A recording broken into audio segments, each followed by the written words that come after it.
Well, one of my jobs as a chief trial attorney is to oversee all the homicide prosecutions we have in this county. When someone is murdered, we don't just prosecute the trigger person, the person who does the killing. We'll also go after their accomplices. Under Missouri law, if another person aids, assists, or encourages another person in committing a crime, in this case a homicide, for the purpose of the commission of that homicide, they are equally guilty. For example, getaway car driver, lookout, person who supplies the weapons. Some of the cases involve multiple defendants, and because of the intricacies of the law, each defendant usually ends up being tried separately, thus creating a separate murder case. But the other thing that I'm very proud of as a prosecutor is our cold case work that we've been doing. Now, this is a tradition that extends throughout St. Charles County law enforcement.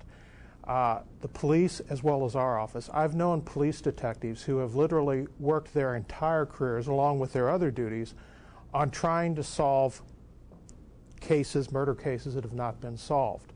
They work years on doing that. In fact, one of those detectives, when he retired from the police department, we then hired him as an investigator in our office to continue working on those cases.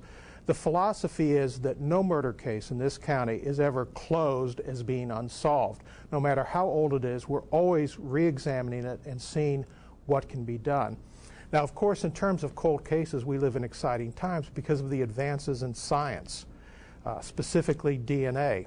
Now, think about it. If you committed a murder in 1970, you may have thought to wear gloves so that you didn't leave fingerprints, but chances are you didn't think about your DNA being left behind. Probably didn't even know what DNA was. DNA can be left behind in saliva, semen, blood, but it can even be left behind from skin cells that flake off when we touch something. These tests are incredibly sensitive, very sophisticated, and they hold a tremendous amount of promise in being able to solve old cases. In fact, who knows what advances will take place in the future? But our office is always committed to being on the cutting edge of this technology, always re-examining these cases to see what we can do to solve those old cases.